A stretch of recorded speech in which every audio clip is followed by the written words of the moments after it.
to the viewers as well as listeners from all over the world. This is such a wonderful time, ladies and gentlemen. And ordinarily, we don't want to always be speaking out to people when it's not necessary. There is some information and content which only becomes relevant to be released at the right time, such as now. So I just wanted to speak, and I'm just here to share with you about the valuable meanings of crisis. Valuable meanings of crisis.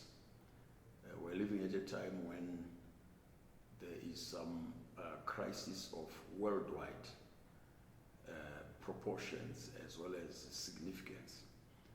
Right now, I'm talking about that, which everybody is talking about. The coronavirus is out there, but I don't want to measure on itself, but I want to measure on the meanings of crisis. Especially, you see, we go through crises of different types and also at different times. So we cannot always attribute or connect crisis with major meanings.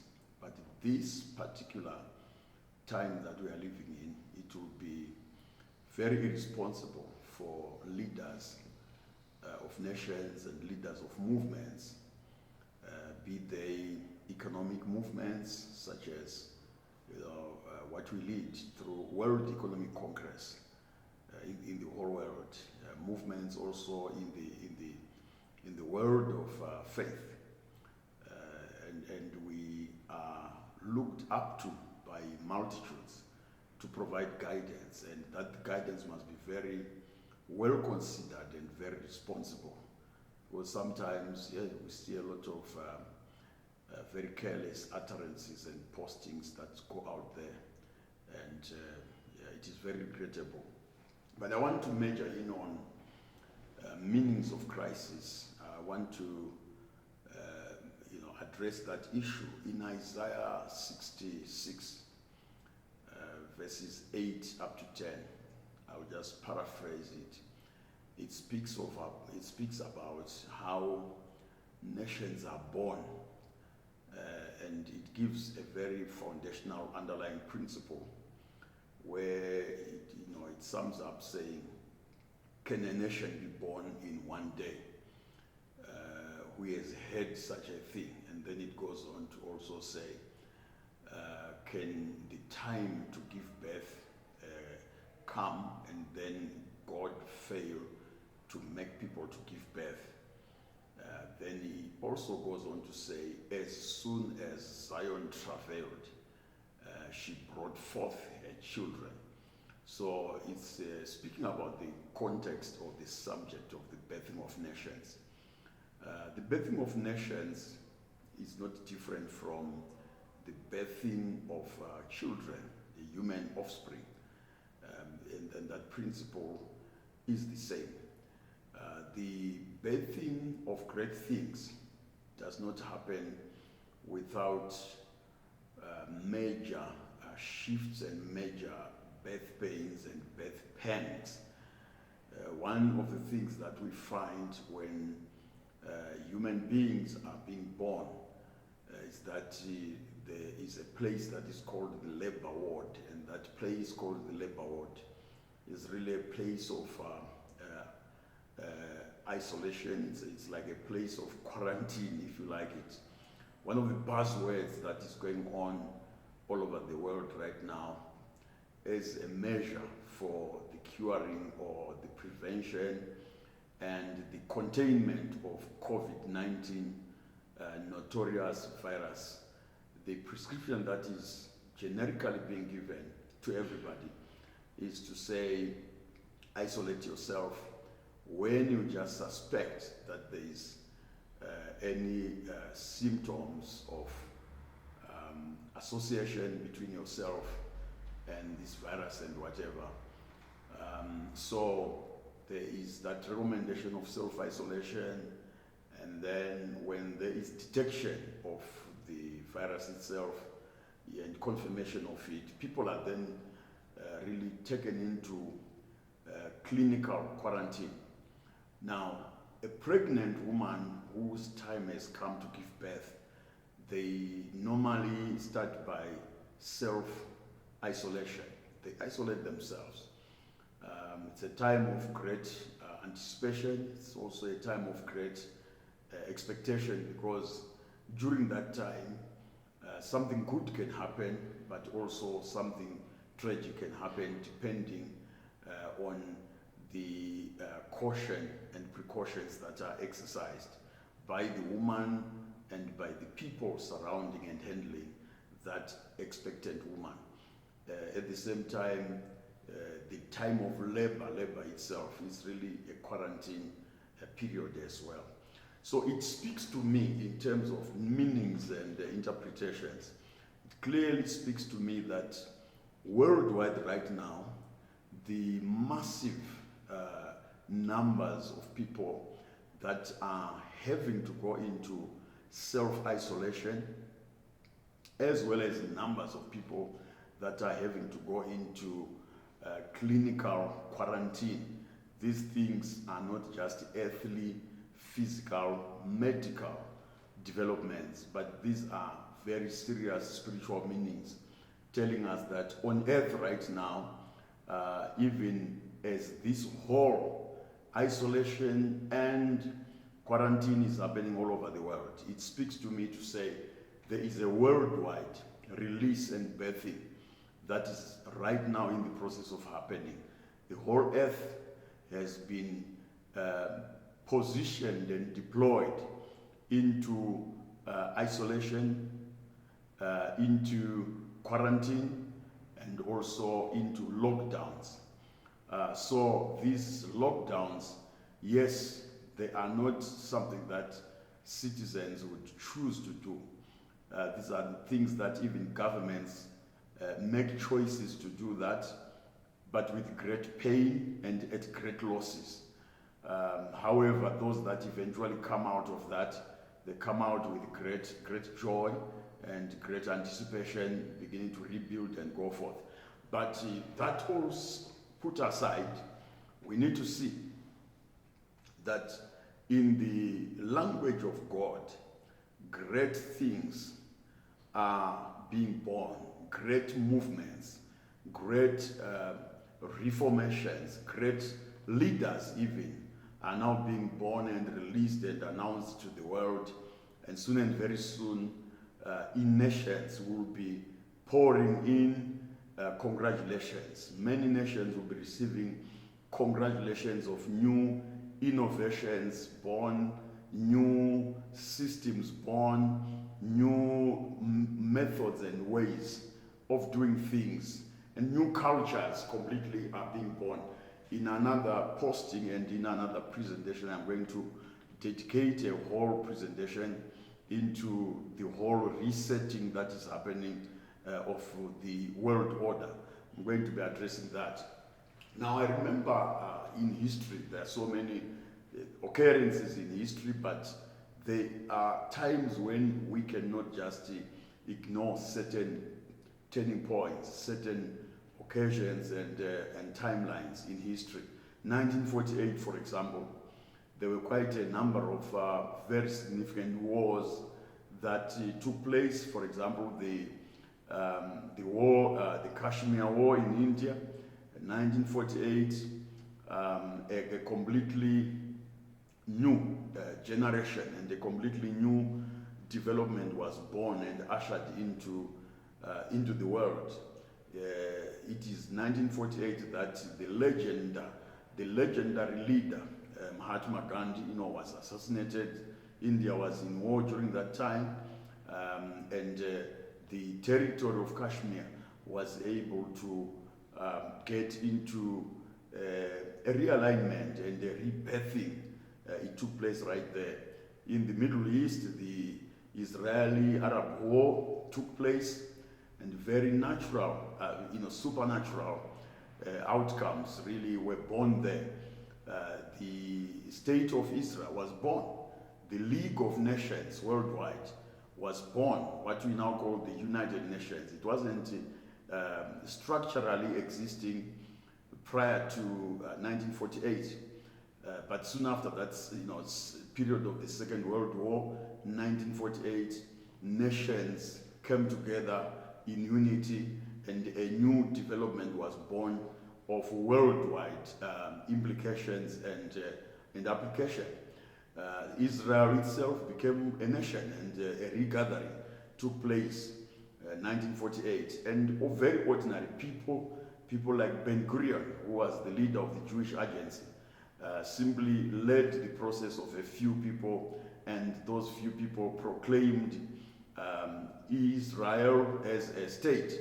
And President Harry Truman of the United States, on the same day, recognized the birth of that nation, and everything else became history. Everything else and every other nation followed suit afterwards. Now, there are so many things that we cannot ignore that right now are happening and are going to happen this year. It is not a coincidence that this virus, this outbreak, has brought the whole world and all nations into travailing, and that travail, it cannot just end with just an ordinary ending. When it ends, there must be a sigh of relief among nations, and that sigh of relief must mean a new breeze must breathe into the whole world. A new breeze must move across the earth.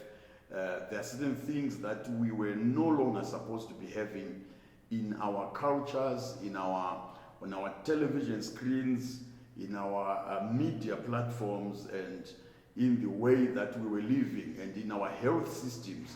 And those things that are collapsing now, things that could not continue to sustain nations at this time of crisis. Those things that are falling away, shutting down and shutting up now, I really want to believe that prophetically, this is an indication that there are outdated modes and outdated systems that will not rise up again, because they have failed to stand the test of time.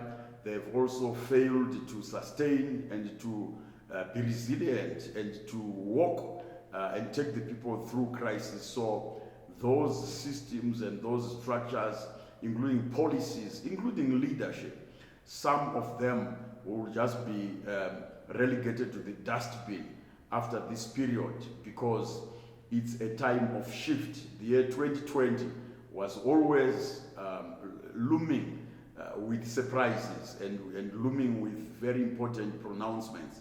And so that foundation having been laid, we therefore want to look again at few other witnesses indicating and speaking to us and telling us how it is not just an ordinary thing that we are going through and nations are going through right now.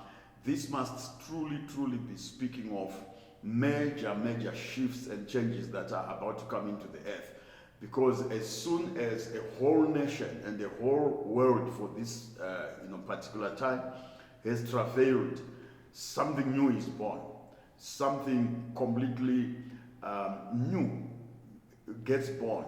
We must not expect to come back to the same ways that we're doing things, to the same locations, at the same level, with the same mindset.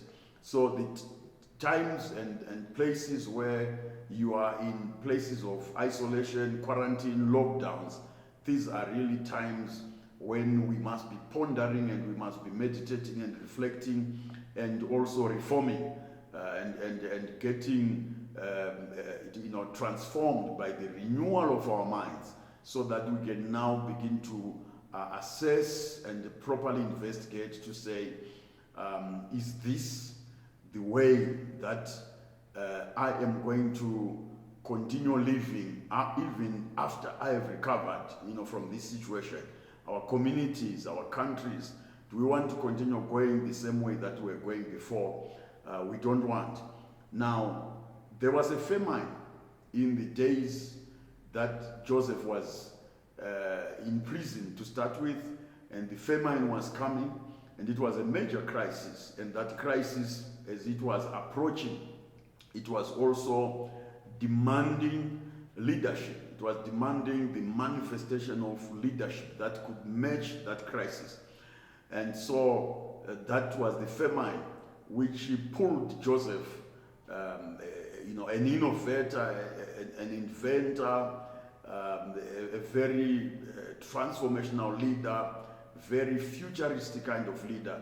He had to be pushed and pulled out of prison. The prison doors opened, the walls collapsed, and the men walked out straight and became governor of the country of Egypt.